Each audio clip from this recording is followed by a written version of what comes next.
Hello everyone, 100 word per minute dictation start in 5 seconds.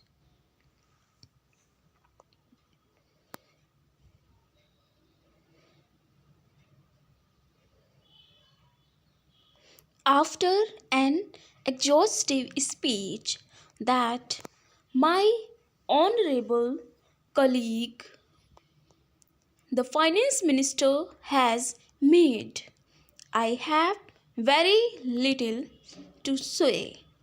The reasons for the modification of the award have also been given in the statement annexed to the order of the Ministry of Labour dated 24th August 1998 and placed on the table of the House. Even since the population of the appellant tribunal's award, when rebellings of growing discontent on both sides begin to be heard. I have been greatly concerned on two accounts. Firstly, I have been most anxious that the state of tension which has existed in the relationship between employers and employees in the banking field during the last 5 or 6 years should relax and give place to an enduring relationship based on goodwill and contentment. Secondly, I have been equally anxious that while the terms of final settlement of the dispute should not be such as to injure the cause of banking in the country, they should be fair to the vast number of what are known as the lowest categories of bank employees and who have put up with much trouble and expense during all these years of costly litigation. It is true that government has been given the power under the Industrial Disputes Appellant Tribunal Act to accept, reject, or modify the award of an industrial tribunal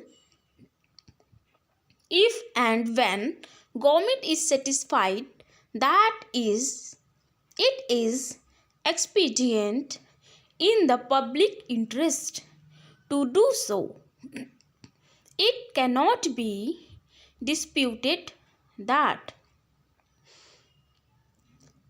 the said powers should be exercised by government with due care and caution in exceptional circumstances and for very strong reasons of public interest, and that the modification of an award of an industrial tribunal by executive action is prima facie not desirable.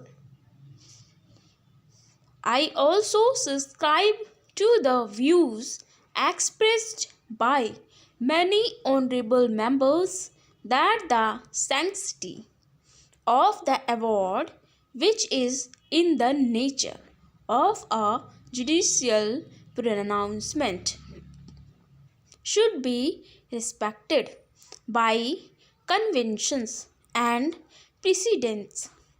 Honorable members have heard from my colleagues, the finance minister, how the full burden of the appellant tribunal award might have brought about a crisis in the banking industry. In particular, he has told the House how banking facilities in rural areas might have suffered a serious setback on account of the burden.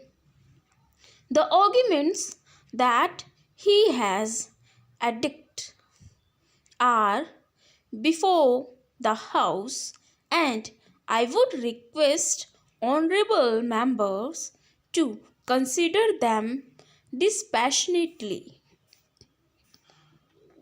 If any bank is really going to suffer a serious setback, I am sure that this House and I venture to say all sections of it will accept the necessity of modification. However much they might ordinarily condemn such a step as being bad in principle and unacceptable in practice.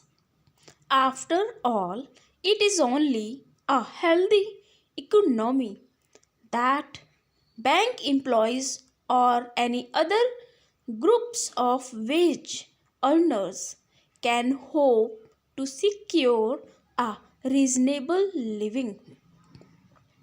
No doubt, government must take care to see that the awards of judicial and quasi-judicial bodies arrived at after the most exhaustive studies and researches are not slightly brushed aside and that none but the gravest consequences are allowed to justify any modification which might go against the immediate interests of the weaker side.